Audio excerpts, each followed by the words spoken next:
A gunnery sergeant slammed a woman into the motor pool wall, not knowing who she really was. "This is a restricted area, ma'am." The voice came off the concrete like a slap. Gunnery Sergeant Dale Rickard planted himself in the mouth of the maintenance bay. He stood with his boots wide. His arms were folded across a chest, built for exactly this. Behind him, the shop ran hot and loud. Impact wrenches were hammering. A diesel was turning over in the far corner. There was the flat clang of a hood, dropped too hard onto a fender. He raised his voice over all of it. A voice raised over noise is a voice that owns the room. Rickard had spent 14 years learning that a motor pool belongs to whoever is loudest in it. A motor pool is no place for a clipboard and a clean pair of boots. He said, "You want a tour? You go back to the front office where the coffee is. This deck is mine. Every wrench, every truck, and every Marine on it belongs to me. And I don't remember signing you onto it." The woman in the unmarked coveralls did not move. She was maybe 5'7". She wore gray coveralls. She had no badge, no name tape, and no unit patch. It was the kind of anonymous work clothes a contractor wears onto a base for a day. She held a clipboard in one hand. A handheld diagnostic scanner was clipped to her belt. Her hair was pulled back tight and gray at the temples. She stood, with her weight balanced evenly on both feet. Her hands were loose at her sides. She looked at Rickard the way a person looks at the weather. It was something to be noted, not feared, and not answered. "I'll wait," she said. 2 words, and no more. The heat came off the concrete in sheets. Rickard had spent his whole career learning to read the flinch. It was his trade.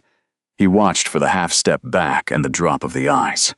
He off the concrete in sheets. He looked for the little apology people made with their shoulders when he filled a doorway and let his voice climb. He looked for it now. The auditor gave him nothing. There was no step back and no dropped eyes. There was just that flat and patient attention. It was as if she had all morning and he was a truck that would eventually start. That bothered him more than he let the shop see. To cover it, he let his voice climb another notch. He asked if she was deaf. "This is a restricted area. That means you stay behind the yellow line. Keep your hands off my vehicles and stay out of my Marine's way." "I heard you the first time," she said, 40 feet away. A 7-ton truck sat with its hood up and its guts laid open. 2 mechanics leaned into the engine bay. They were arguing over the noise. The vehicle off the concrete in sheets. The vehicle would not hold air pressure. One of them said it was the compressor. The other said it was the governor. They had been at it for 20 minutes. The truck sat dead in the row, bleeding hours off the day's schedule. And Rickard's whole reputation ran on trucks not sitting dead in the row. The woman glanced at it once, just once. She said quietly, almost to herself, that it was an air system leak. It was a fitting at the wet tank, on the frame rail on the driver's side. It's not the compressor, and it's not the governor. She told them to pull the technical manual, Chapter 4. Run the leak test sequence. Soap the fittings before you condemn a $2,000 compressor that isn't broken. The nearer mechanic straightened up. He looked at her, then at a fitting she had not walked close enough to touch, let alone see.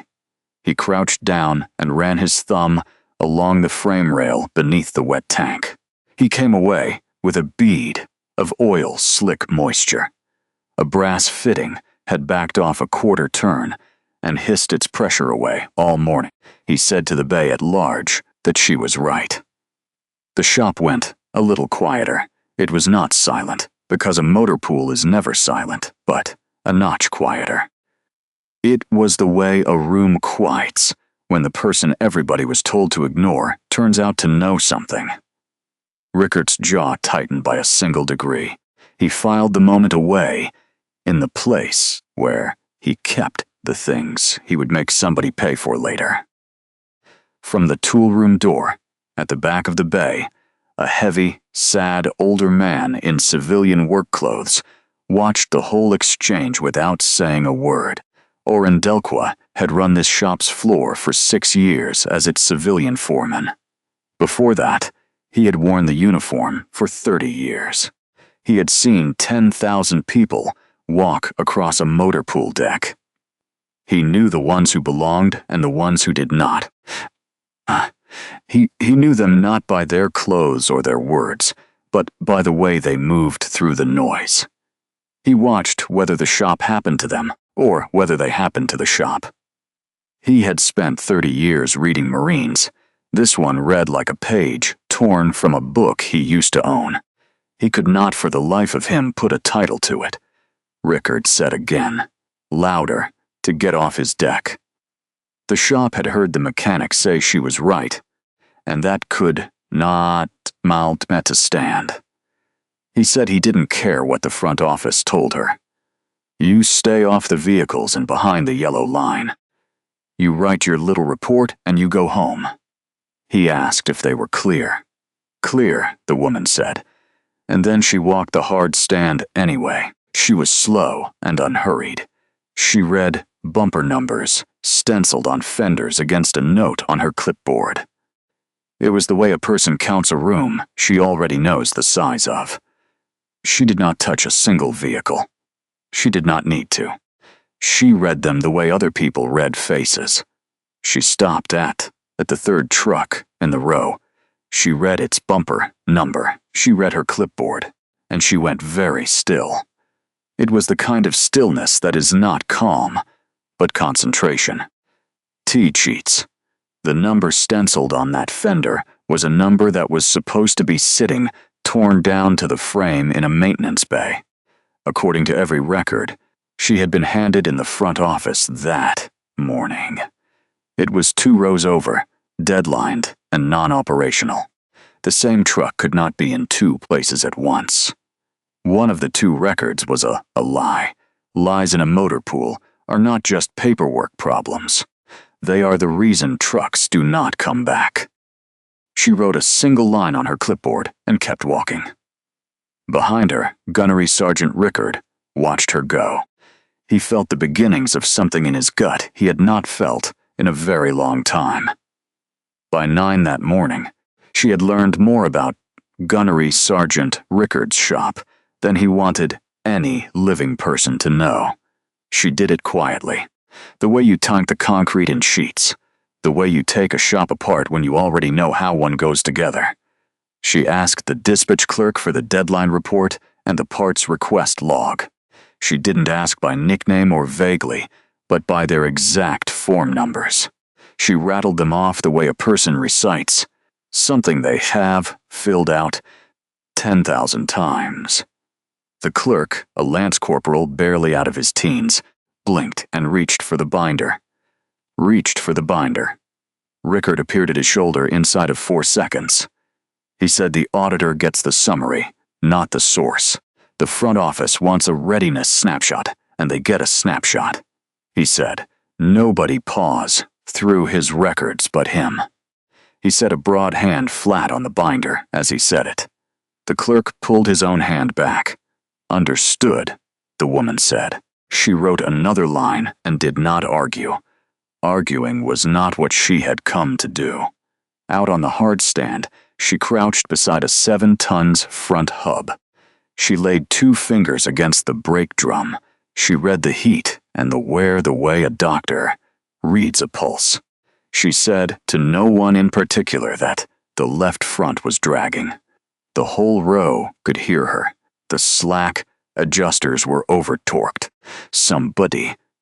I've backed it to 75 foot-pounds when the manual calls for 50. She said they would cook that lining inside 100 miles. Then a Marine is going down a grade with a truck that will not stop. Lance, Corporal Talia Okonkwo, 20 years old and 8 months in the fleet, was kneeling at the next wheel. A torque wrench was still warm in her hand. She looked up. She had backed that very adjuster herself 40 minutes earlier. She used the number her section chief had leaned over her shoulder and told her to use. He had told her to use 75 and snug it down hard. He said, "The 50 in the manual is for people who like doing the job twice." Okonkwo looked at the torque wrench in her hand. She looked at the quiet auditor who had just read the mistake off the drum without touching it. She said nothing, but something in her young face, Chafi, bait, Ianma, changed.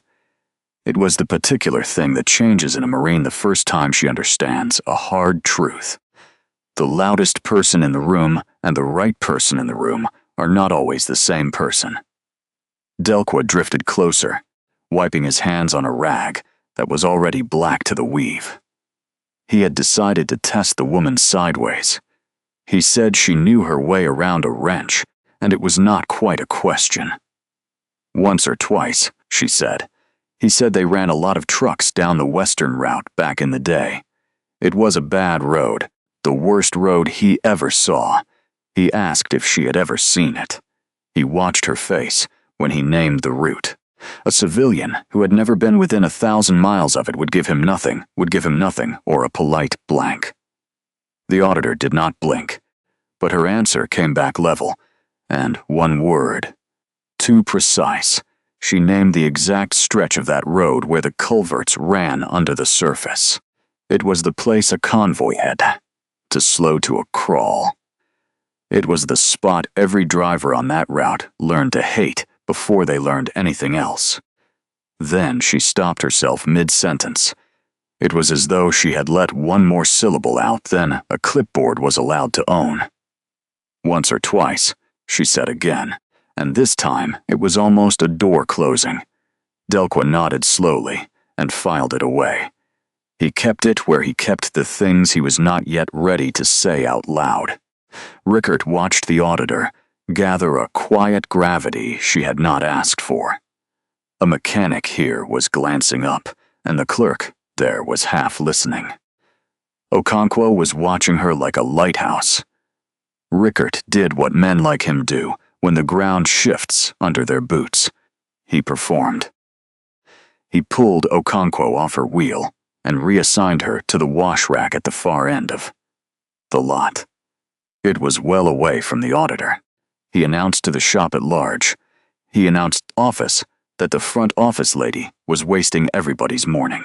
He told everybody to get back to work before he found them something worse to do. The woman waited until his back was turned. Then she lifted her scanner. She photographed a bright red deadline tag zip tied to a truck's steering wheel. It was a tag that in plain language meant this vehicle was not safe to operate. She quietly confirmed against her clipboard that the dispatch paperwork list exact truck as mission capable and ready to roll out the gate. There was a red tag on the wheel and a green line on the report. She pocketed the number and moved to the next truck. Her face gave away nothing at all. A shop is a family, and a family closes ranks around its own, right or wrong. By the afternoon, they had a nickname for her. It ran around the break area on low voices and grins. They called her the clipboard tourist. It stuck the way cruel, small things stick, passed bench to bench like a shared cigarette. Rickert's clique of 4 or 5 senior mechanics ate at his table and laughed at his jokes. They took their cues from him. They called it out galt. They called it out just loud enough for her to hear. It was just quiet enough to deny if anyone made them account for it. Okonkwo sat at the edge of the break area over a cold cup of coffee and did not laugh. That, too, was noticed. Rickert clocked the young Marine's silence from across the room. He stored it in the same place he stored his everything. The blockade started small, the way they always do.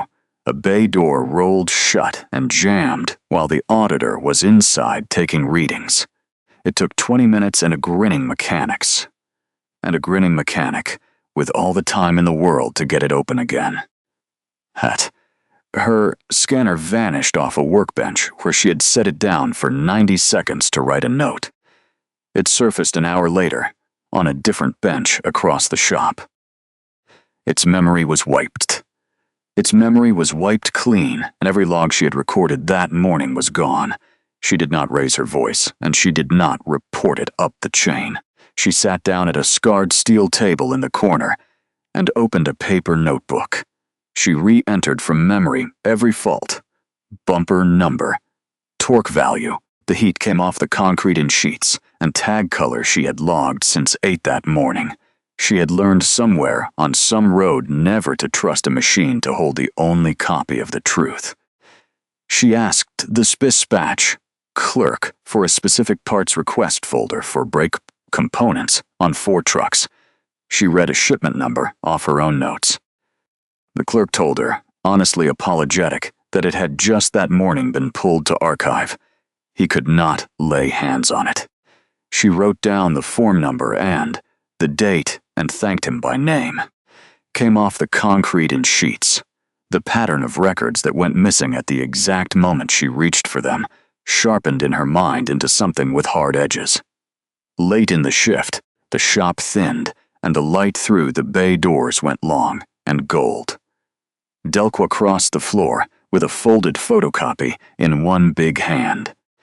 He did not say anything clever. He set the page on her steel table. It was a single sheet containing a parts request log for a shipment of brake linings. The shop's own record swore those linings had been installed on 4 trucks. Those 4 trucks were sitting in the row that very minute. They were still wearing the worn lining she had read with her fingers that morning. He met her eyes and held them for exactly 1 second.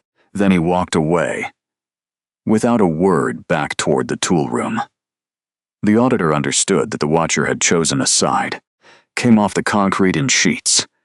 He would carry it in silence, rather than say it out loud where the shop could hear. She stayed after the overhead lights dimmed to their night setting. Alone in the dispatch shack, she laid 3 red deadline tags out on the desk in a row.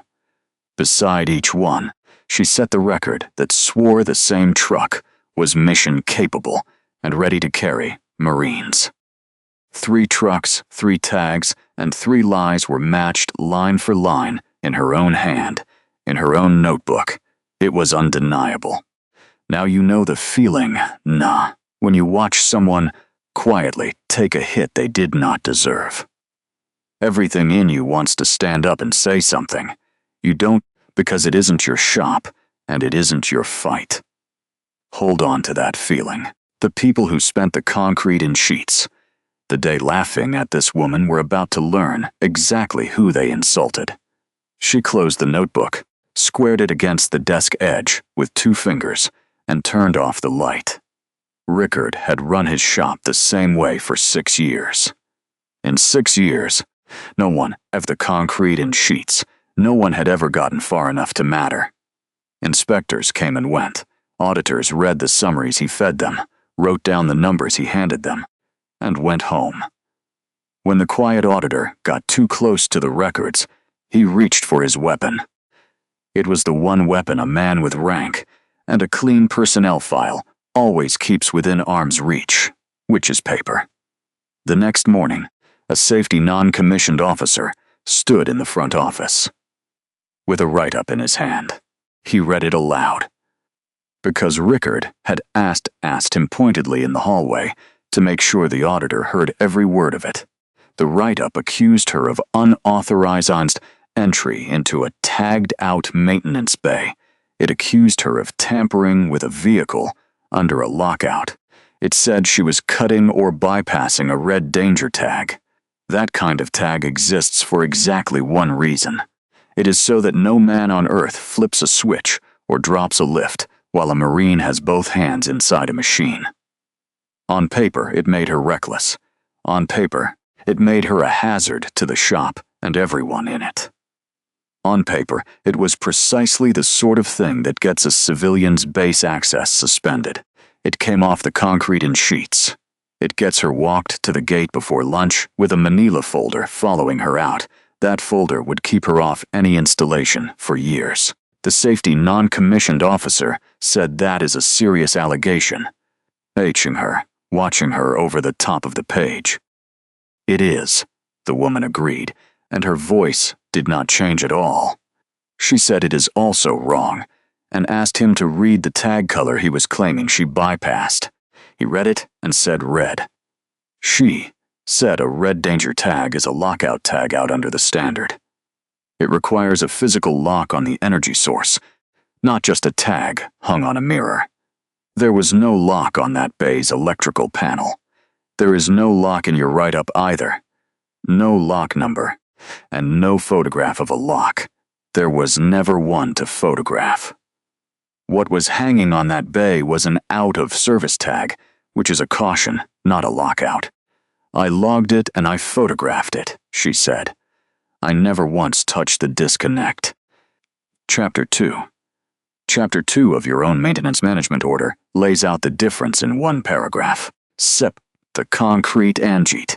The same paragraph tells you that the man responsible for hanging the correct tag on a live bay is the maintenance chief, not the auditor. So if a red danger tag was missing its lock, that is not my violation. That is his violation. The room was quiet. She had not raised her voice a single time. She had simply taken the right up apart at the joints calmly, the way she took everything apart. Came off the concrete sheets. The safety non-commissioned officer looked at the page in his hand differently than he had a minute before. It was the way a man looks at a tool he has just realized is the wrong size for the job. Rickard saw the look and pressed, because pressing was the only move he had ever needed. He said, "People who don't belong in my shop get themselves hurt." He said, "That is all this is, a hazard." He told them to pull her access, now, before she pulls a wire she shouldn't. Otherwise, we are scraping her off a lift, and everybody wants to go home safe. He said he was looking out for his Marines, and that was his whole job. The threat lived under the words, plain to anyone who cared to hear it. Get hurt. The auditor heard it and did not so much as glance at him. Across the bay, unnoticed, Delqua stepped out through a side door with a phone, pressed to his ear. He spoke low to a man he had served beside a lifetime ago and half a world away. He said he needed him to look something up for him, quiet and off the books. He listened and said the concrete in sheets. He asked it, he knew it was a long shot. He asked him to just describe the ones he remembered from the western route that year, specifically the officers. He listened again, and his face changed as he turned his back to the building. "Yeah," he said softly, "that is what I was afraid of." He told his friend to listen to him. "If she is who I am starting to think she is, you get word to Rickard to walk away from this today. Some fights you don't win. You just find out how far the floor drops out from under you." Inside, the review went the way Rickard wanted it to, very nearly all the way. The auditor's base access was suspended pending a formal review. One signature on one form stood between her and an escort to the front gate. She signed the suspension form herself in a clean, level hand. Before she stood, she folded the photocopied parts, log page, quietly into the chest of her coveralls over her heart, where paperwork does not usually go. She was not worried about the review board. She already knew to the inch whose desk it was going to land on. Orin Delqua could not let it go. He had a name now, or the shape of one, and it sat in his chest, like a stone he could not quite swallow down. That night, in the garage of his house off base, he pulled an old convoy roster out of a cardboard box that had not been opened in years. It was a photocopied, coffee-stained page from 2007 from a bad tour on a worse road. He ran a thick finger down the list of names until it stopped on a rank and a last name. A memory he had spent 19 years carefully not looking at directly. Gantasud stood up and moved behind his eyes. He made his call. His friend asked him to describe her one more time when Delqua had finished, so Delqua did. He described the stillness, the way she read a truck she never touched, and the way she named a torque speck across a room and got it right. He described the way she had spoken the Western route out loud like a place she had bled on, and then stopped herself. The line went quiet for a long moment, long enough that Delqua checked the screen to see if the call had dropped. Oren, his friend said finally, and his voice had gone careful. If that is who you are describing, and it sounds like it is, then you walk away. You keep your head down, and you let it happen, and you don't put yourself in the middle of it. He said that is all I will say, on an open line. Let it come. The next morning, Delqua found the auditor alone in the tool room early, before the shop filled. He tried one time to close the distance himself. He told her he knew he had turned a wrench near her before, a long time ago, on a bad road in a bad year. He said he doesn't forget how a person stands. She looked at him for a moment. She did not confirm it, and she did not deny it. But without a wrench in her hand, and without crossing the room, she read the torque figure, written on his own open work order. She read it upside down from 6 feet away and corrected it, pointing out a 5 where he had written a 4.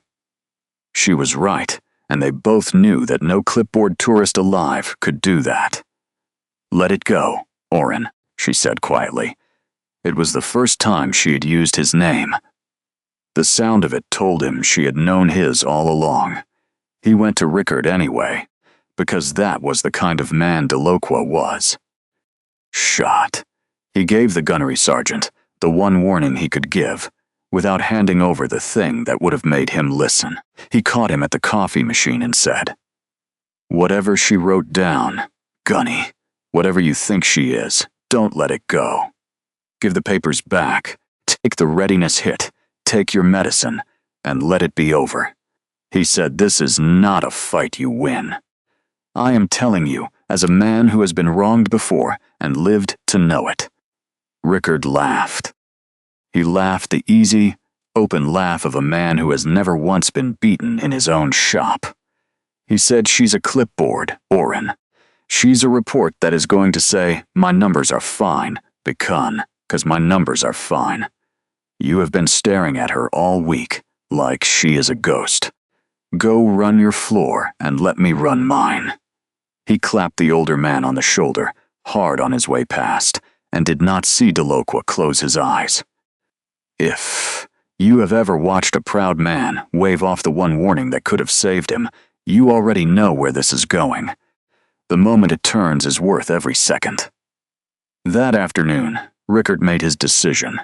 He would end it himself in the morning, on his own ground. The heat came off the concrete in sheets. He would corner the auditor in the tool room, where she kept coming back. He would get the photocopies out of her hands and put her off his deck for good, one way or another. He took the master key to the tool room off the board by the dispatch window and slipped it into his pocket. It was the room where the records were kept. He decided without knowing it, without the first idea of it, exactly where and how he was going to cross the line. That night, in a bare set of temporary quarters on the far side of the installation, the woman the shop had spent a week calling a clipboard tourist unzipped a garment bag. She hung a uniform in the empty wardrobe. It wasn't gray coveralls. It was a Marine Corps service uniform, pressed and squared. On each shoulder sat the silver eagle of a colonel. Across the left breast climbed 4 full rows of ribbons. They were the kind of rows a person doesn't earn by filling out forms in a front office. Among them, third from the top, sat the blue field and white stars of a decoration given for valor under fire. It is a medal the country doesn't hand out for anything a person does at a desk. Her name was Colonel Vivian Marchetti. She was 47 years old. She had been born in 1979. 1870 Hyan. She raised her right hand as a second lieutenant in 2001. She had spent 25 years in the unglamorous heart of the Corps. It was logistics, motor transport, the trucks and the fuel and the water, and the 10,000 spare parts. No parade is ever thrown for those things, but no war on earth is ever won without them. In 10 days, she would take command of the entire Marine Logistics Group. Gunnery Sergeant Dale Rickart's motor pool was one small shop inside the thing she was about to own, end to end. She had taken the audit herself, in a borrowed set of coveralls with the tags cut out for one reason and one reason only. She had learned a long time ago, on roads, that taught their lessons in blood. A commander who only ever sees a shop that knows she is coming never once sees the shop at all. She only sees the show the shop puts on. She would not take command of a motor pool she had not seen, honestly, with its guard down, being exactly what it was on an ordinary Tuesday. She would rather be called a tourist cheats for a B week than salute a lie for 2 years and find out what the lie cost when a truck went off a grade. She sat on the edge of the narrow bunk in the dark and let herself go back. Some nights the road came, whether she invited it in or not. It was 2007. It was 2007, and she was 28 years old. A convoy of 7-ton trucks was strung out along a cratered highway at first light. Engines were laboring as the sky went from gray to gold. Then the world came apart all at once. There was the crack and the shove of a blast. The lead truck folded sideways like a kicked can. A column of black smoke stood straight up in the still morning air, where a vehicle had been. She had learned the shop the hard way. She learned it on a road where the trucks did not always come back. Putting them off the concrete and sheets. The difference between the ones that did and the ones that didn't was very often a fitting somebody had backed off a quarter turn.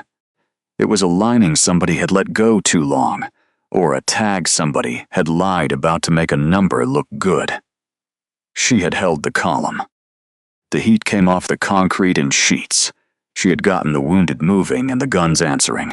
She had put her own body between a stalled truck and the incoming fire. She was there long enough to drag 2 Marines clear of it by their drag handles. She had counted heads in the smoke through a throat full of grit and gotten almost all of them out alive. Almost.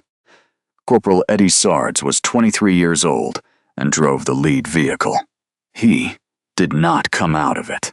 He had a photograph of baby daughter taped to the inside of his sun visor. He called every truck he ever drove "she gentle," like a man talking about a horse.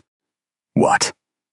Vivian Marchetti had held his hand in the dirt beside the road. The corpsman did everything a corpsman can do, which on that morning wasn't enough. She had made him a promise there that she had kept every single day for 19 years. That was the reason she read every deadline tag in Rickart's shop, like a life hung on it, because one had. Because more than one would again if she let a man like Rickard keep signing lies in green ink. The promise she had made him in the dirt was a simple one. She had never once said it out loud to another living soul. She had promised Eddie Seards that no truck under her name would ever roll on a lie again. As long as she had a say in it, no driver of hers would go down a grade trusting a green line on a report, when a red tag on a steering wheel called it a liar. It wasn't the concrete and sheets. It the kind of promise you could put on a plaque. It didn't fit in a citation, but it had followed her up through every rank, through company command and battalion staff, and a war college and a Pentagon tour. It had walked her 25 years later, into a borrowed set of gray coveralls and a shop that thought she was nobody. She had buried the concrete and sheets. She had buried better men than Dale Rickard. She had written more letters to more mothers than she let herself count. She wasn't going to inherit a motor pool. full of cooked numbers, and pretend she had not seen what she had seen. Pretending had a body count, and she had carried enough of it. She stood up, zipped the garment bag, closed over the eagles and the ribbons, and set her change of command orders on the desk beside it. 10 days out, the trap was already closed. Rickard had built the whole thing himself, plank by plank, tag by tag. All she had to do now was stand still and let him hammer in the last nail. She turned off the concrete in sheets. She turned off the lamp beside the orders that named her the commanding officer of the man who had called her a clipboard tourist and told her to go find the coffee. Rickard came for her in the morning. Ricard came for her in the morning. He found her in the tool room alone before the shop had fully filled. Off the concrete in sheets. The photocopied records were in a manila folder tucked under her arm. He stepped in and swung the door most of the way shut behind him. He left it open, just enough that the bay could hear if he wanted it to. He put out one broad hand, palm up. He told her to give the papers back. He said, "Whatever you copied, whatever you think you've got, you put it in my hand right now." The heat came off the concrete in sheets. "You walk out that gate on your own 2 feet, and we forget the whole week ever happened." He told her, "That's the deal. It's the only one you're getting, and it expires when I lower my hand." "No," Marchetti said, one level word. She did not step back, and she did not look at his hand. Something in Rickard came off its hinges. He had 6 years of a shop that jumped when he raised his voice. He had 6 years of never once hearing that word said to his face on his own deck. Here was a gray coverall. Nobody telling him no in his own tool room. The door was half open, and every mechanic in the bay was close enough to hear it. His face went dark. He closed the 2 steps between them, took a fistful of her coveralls at the collar in one hand, and drove her backward into the tool room wall. The impact rang the pegboard like a struck bell. Wrenches jumped on their hooks and settled. The shop reacted in the same half-second. Okonkwo was passing the doorway with a parts tray balanced on both hands. She dropped the tray. It hit the concrete in a spray of sockets. Warmeat Conread in sheets, she started forward with a shout already climbing out of her. Delqua's voice cracked across the whole bay like a round going off in a closed room. He called Rickard's name. The big foreman was already moving faster than a man his age should move, with one arm out. 2 mechanics turned from their benches. The dispatch clerk came half out of his chair. A room doesn't freeze when it watches a man throw a woman into a wall. A room comes alive, ugly and fast, and this one did. Every honest Marine in it moved toward the tool room at once, but the woman herself didn't fight. She hadn't so much as raised a hand. She was pinned to the wall, with his fist twisted into her collar, and his face 6 inches from hers. Colonel Vivian Marchetti looked at Gunnery Sergeant Dale Rickard with no fear in her face at all. None. Not a flicker.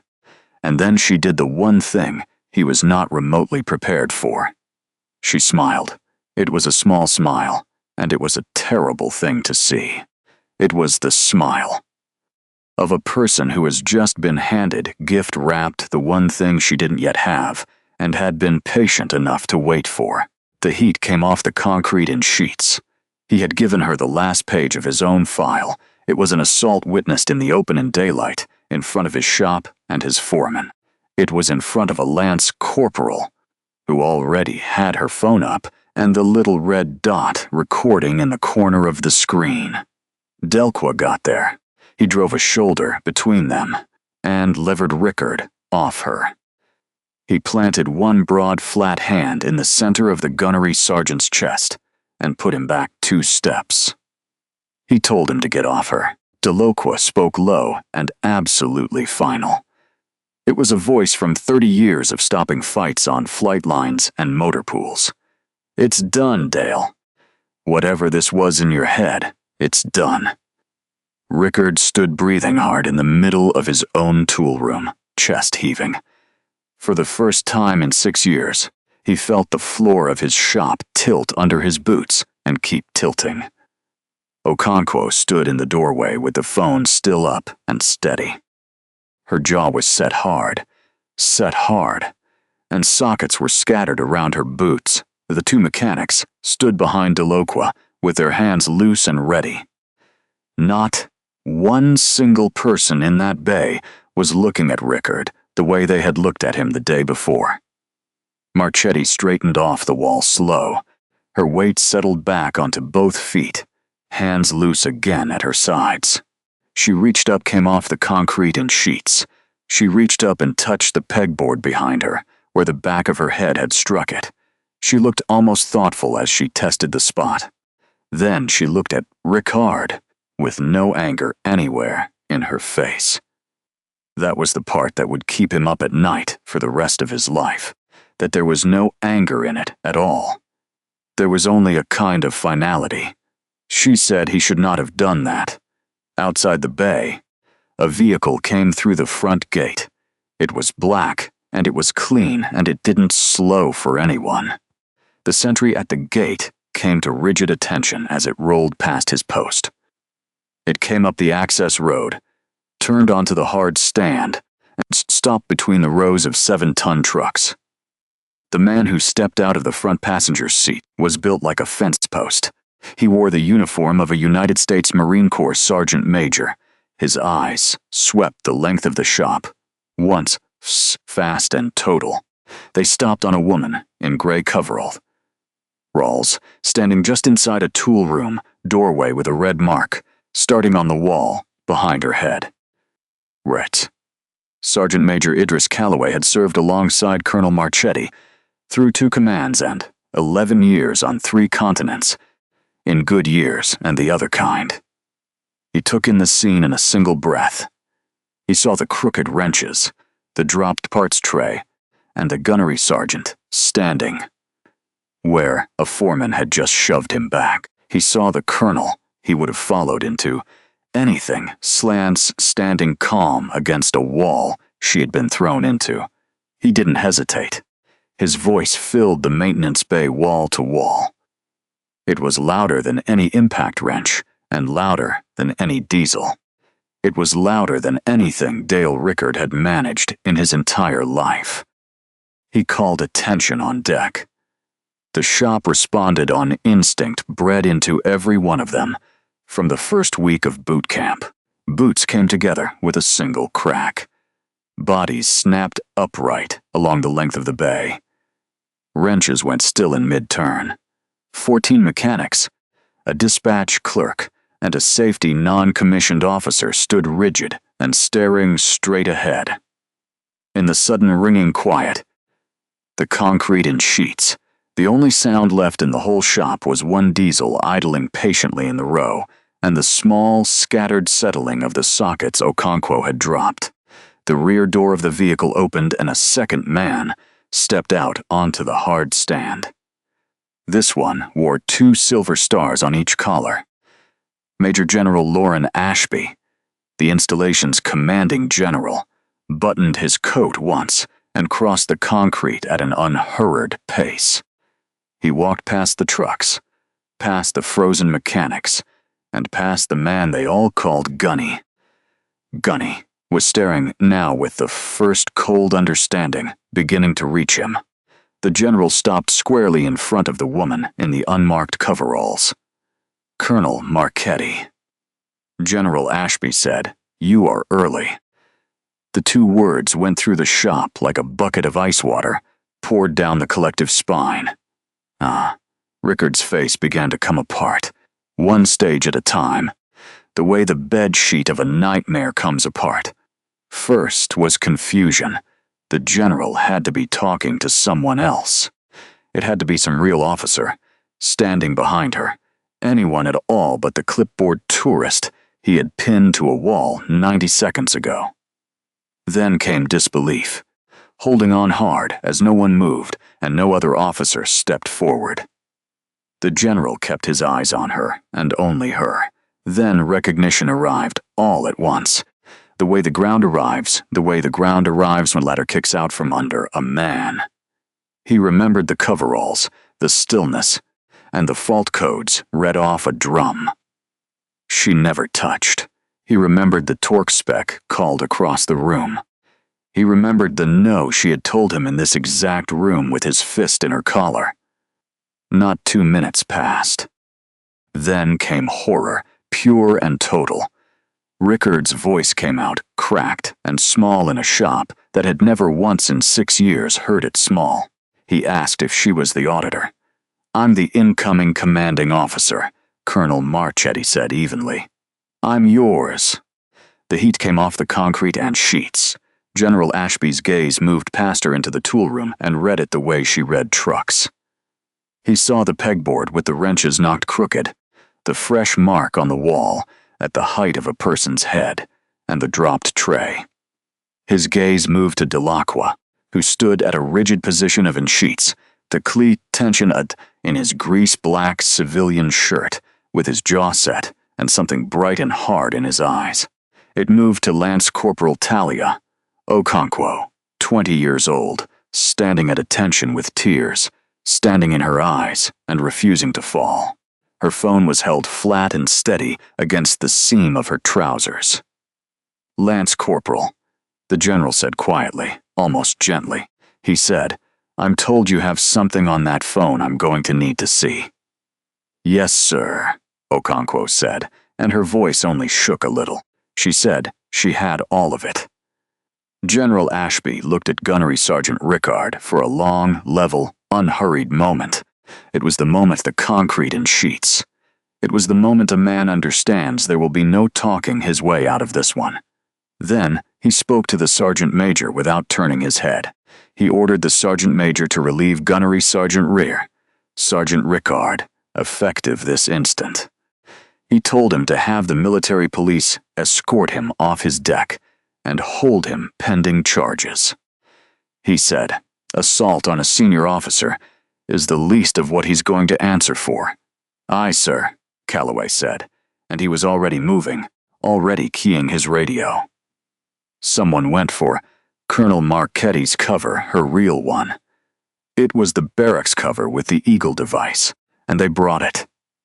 They brought it to her. She settled it onto her head in the middle of the shop that had spent an entire week laughing at her behind its hands. Every Marine in that bay held their salute, arms up and rigid and unwavering. The only man in the whole motor pool not standing tall was the 1-2 military policemen. Were now walking toward the gate, unresisting and gray-faced. The concrete sheets. She let the salute stand for a long 3 seconds, reading the shop the way she read everything. She came off the concrete in sheets. She saw the mechanics who had laughed and would not meet her eyes now. She saw the clerk who had pulled his hand off a binder. She saw the young Lance Corporal, still crying and still holding the phone. There was no triumph in her face. There was only the level, unhurried attention of a woman taking accurate measure of a thing she was about to own. Then she returned the salute in one clean motion. She gave the first order of her command in a voice pitched to carry no further than it needed to. She said, "As you were, there's work in this shop, and it's behind." She said, "Let's get after it." The bay exhaled and began slowly to move again, and it moved differently than it had an hour before. It came apart fast after that, the way these things always do, once the first plank is finally pulled loose. The records Colonel Marchetti had copied became the spine of a formal investigation. By the end of that same week, these included the 3 red deadline tags laid beside 3 green mission-capable lies. There were the parts logs for brake linings that had been ordered, built, and paid for, but never once installed. There was the folder that got moved to archive the very morning she reached for it. Rickard had been signing deadlined trucks back to mission-capable on paper. For the better part of 2 years, he cooked the group's readiness numbers so that his shop always posted the best figures on the installation, and his own evaluations always glowed. The whole time, underneath the cook numbers, he had been quietly bleeding the repair parts line. He ordered expensive components against those phantom repairs and moved them out the back gate for cash. Trucks that Marines were meant to trust at trucks, that Marines were meant to trust with their lives on grades and highways, and in the dark had been rolling on worn linings and patched air systems and over-torqued adjusters. The that came off the concrete in sheets, cared more about a number on a slide than the brakes, under a 19-year-old driver. Every vehicle in the row was pulled and re-inspected top to bottom under Marchetti's standing order, by mechanics from a nothing shop who owed Rickard nothing. What they found turned the investigation from a paperwork case into something with teeth. 9 of the 18 trucks the shop had reported mission-capable that month were not. 3 of them were dangerously unsafe, with air systems that would not hold a full charge, and linings worn past the wear line. These were exactly the kind of trucks that do not stop at the bottom of a grade. A crate of brake components that the record swore had been consumed on repair spores was found still banded and untouched behind a false wall in the parts cage. It was staged and waiting to go out the back gate. A stack of deadline tags cut off vehicles before inspections and never logged turned up in the bottom drawer of Rickard's own desk. They were red and accusing, each one a truck he had waved back onto the road with a lie. The fraud was documented, catalogued, foot, and cross-checked against the parts invoices and the gate logs. It was handed to a legal office for court-martial, complete and airtight by the book, with nothing left loose for a defense to pull. She didn't make a spectacle of any of it. She didn't stand in the middle of the shop and give a speech. She didn't need to. She had learned a long time ago that the quiet, patient, and complete version of accountability is the one that actually holds up in a courtroom. The loud, satisfying one is the version that lets a guilty man walk out on a technicality and go do it again somewhere else. Rickard would answer for every truck, every tag, and every part. The process, run honestly, would see to all of it. Came off the concrete in sheets. If some part of you believes a shop full of trucks ought to be run by the person who reads every tag like a life depends on it, and not the person who shouts the loudest, you are right. There was a young Marine to set right, too. Lance Corporal Talia Okonkwo had been the shop's favorite scapegoat for 8 months. She was the one Rickard blamed when a number came back wrong. She was the one he sent to the wash rack whenever she drifted too close to seeing something she wasn't meant to see. It was Okonkwo who had torqued a slack adjuster to the exact number her chief stood over her and demanded, and then been told she did it wrong. It was Okonkwo who had not laughed at the clipboard tourist when the whole break room was laughing. It was Okonkwo who had kept her phone up and steady in the one moment when steady mattered more than anything. Colonel Marcchetti had the young Marine service record reviewed and corrected, had the false marks against her struck clean, and quietly flagged her for a maintenance leadership course. The single surest sign of a Marine worth developing is the one who stays honest in a shop that punishes honesty and keeps her nerve when it counts. And Delqua, Orin Delequa, who had ridden the Western route 19 years before and known her the moment she read. A truck she never touched.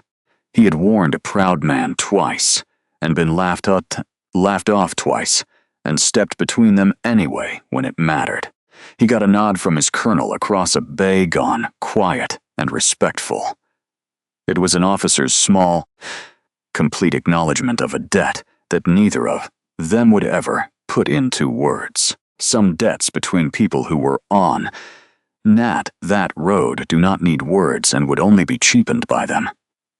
Days later, before the change of command, before the eagles on her shoulders were official, and the salutes became routine, Colonel Vivian Marchetti walked the hard stand alone at dawn. The trucks stood in their long row, in the gray and gold light, hoods down, tanks holding pressure, ready. She walked the length of the line, the way she had that first Tuesday, unhurried and reading them. This time, every number matched every record, because she had made it so. She stopped at the end of the row and laid one hand flat on the cool hood of a 7-ton. It was a truck, like the one Eddie Sears had driven, a truck like the ones that did not always come back. She stood there a while in the quiet, with a young man in the quiet, with a young man in her mind who had taped his daughter's photograph to a sun visor and called every truck he ever drove she. Then she took concrete and sheets and she took out her phone and sent a single message to a logistics colleague at another installation on the far coast. It was a port engineer named Holt Merriman who ran a yard she had reason to believe had never once been seen honestly by anyone with the eyes to read it. She attached a photograph of a single deadline tag, a real one, an honest one, hung on a truck that had actually earned it. Beneath the photograph, she wrote one line. She wrote, "I am cold starting your place next with the same eyes." She put the phone away, gave the long row of trucks a last unhurried look, squared the eagle cover on her head, and walked back toward the shop. It was hers now, and it would be run honestly from this morning on. Every soldier carries a story that few ever hear. Listen with your heart.